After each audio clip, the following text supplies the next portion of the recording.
possibly being sacrificed. The challenge does seem to be to try to package this as a national competitiveness strategy that doesn't run afoul of biases or views, if you will, on free trade.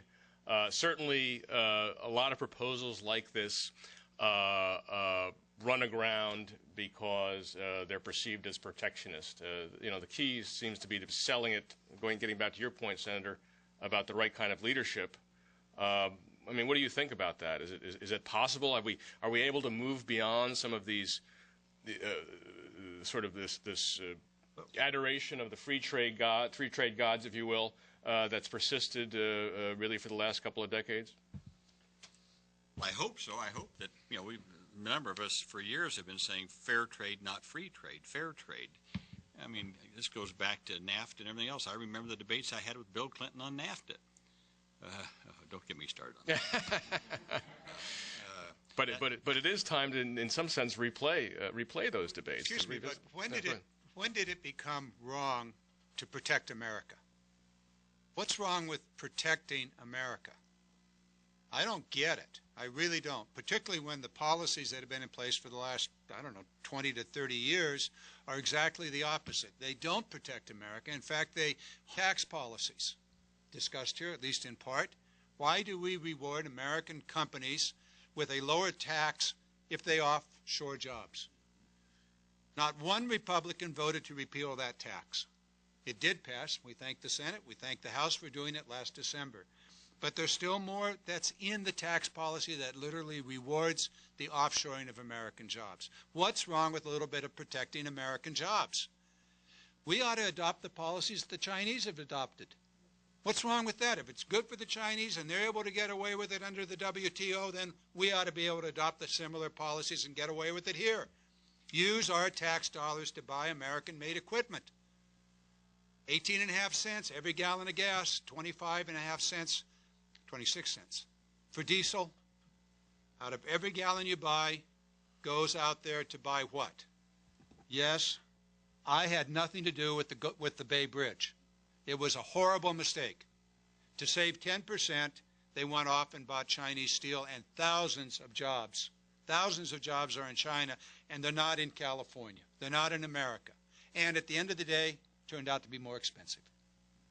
One of the things, Michael, that the congressman is driving to, and again more ably than I, if you take the 15 proposals we have within the G20, you can find counterparts in 19 of the G20. Mm-hmm. What the senator and the congressman are saying, and we're trying to say, is we're not being protectionist, we're being reciprocal. 19 nations have domestic policies that are multiples of what we have today, and what little we have today is only because of people like John Garamendi and Tom Harkin. So we're saying if they can do it, let us do it. Tom Harkin was the architect of the phrase "fair, not free." It's just fair, and these trade agreements, we've had 11 of them. These two gentlemen, these two members know that 11 of them have failed to deliver their promises by large amounts. They've not created jobs. They have not improved our trade balance. It's been the other way. At the same time, we look ahead to the 3 that are on the table, and we find them similarly faulty. It's not fair trade. It's not free trade, Michael. It's simply fair trade. Yeah, no question about it. And I, as a journalist, I've been covering this for, the better part of the last couple of decades, and have watched these proposals, these ideas founder, again, getting back to this idea that the sort of gods of free trade. And I guess my question is, isn't it about time, isn't this really the moment when for ideas like this, we have seen a near disastrous failure of this sort of absolutist idea of free trade and how it was supposed to raise all boats, and particularly American boats. I mean, it was supposed to be good for America. Well, the results are kind of in. And I guess I'm just wondering why the political environment hasn't changed more than it has. Even accounting for the distractions caused by the rise of the Tea Party and the all-embracing focus we're seeing now on cutting the budget. I'm not sure why sort of some of the underlying economic thinking hasn't changed more. I mean, these proposals, versions of them, of course, have been out there for a while. It just seems like now more than ever is their moment. Michael, there's one sector of the American economy that has not suffered because of this so-called free trade and the huge trade imbalances we have. What sector am I talking about? The financial sector. Yeah. The financial sector has not suffered a bit. In fact, they quite a bit. Certainly have. On this. And so you have to look at that and you say, why do we still genuflect at this altar of free trade when the data and the facts are in over the past? Well, you've got a huge sector that has a lot of influence in Congress that like things just like they are. They're doing quite well, thank you, in the financial sector. And that's what's happened, I think, in our society on a broader perspective. We have moved from manufacturing, Leo, being a financial-based economy. Read Kevin Phillips' book, Wealth and Democracy. It's an old book. It only came out, Cheryl, about 10 years ago or something. Read Wealth and Democracy. He lays it all out and how we have moved from making things in this country to just spending a lot of money around and being a financial base. Indeed, and you know, the underlying balance of power, if you will, between sort of labor and capital, which was sort of at equilibrium for a long time, has changed dramatically, which is one of the reasons why the American labor movement is just a shadow of its former self. Capital goes anywhere it pleases.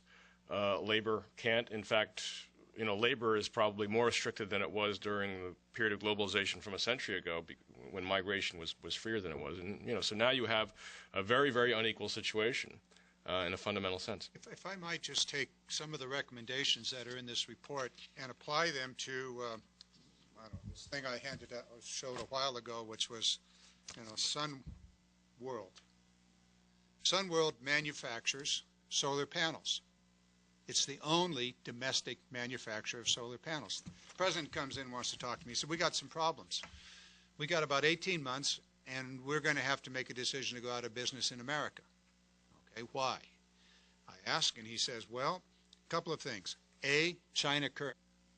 It happens in your report here, you speak to China currency. You speak to that issue, and you've talked about it a little bit. We can come back to it. He said, B, you need to understand the way in which China is financing the businesses in China. It's the Chinese government that finances their business with loans that are not available anywhere else, or at least in America.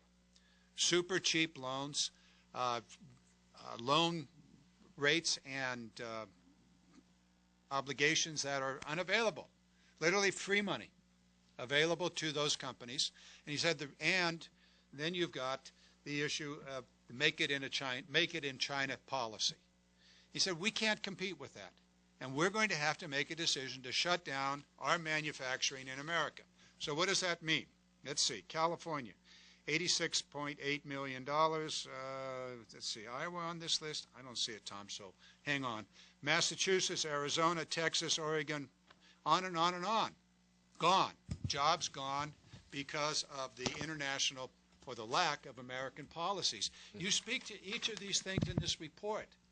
So apply this. How would we apply it? What would we do?